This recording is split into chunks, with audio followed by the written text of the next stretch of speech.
mo na lang iti report mo po kini Lawrence Corpus Martinez.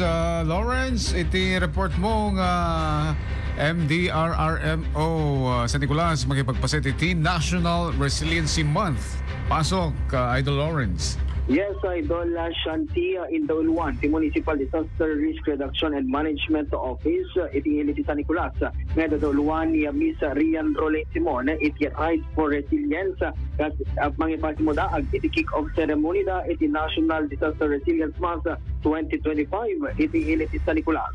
Nagipagpaset, iti Liga ti Barangay DRRM Committees, Philippine National Police, Bureau of Fire Protection, iti San Nicolas, kaya nagduduma ang government agencies, kaya nagduduma private sectors, iti na isang kasa, ang motorcade, ang mga promote, iti disaster awareness and preparedness, iti municipalidad. Malagi pa nga iti kada Hulyo, iti umunang aldaw, kaya iso iti kick-off ceremony, iti nadakamat programa. Para si IFM News, Idol Lawrence Corpus Martinez, tatak, Aramen. IFM News. IFM News. IFM News.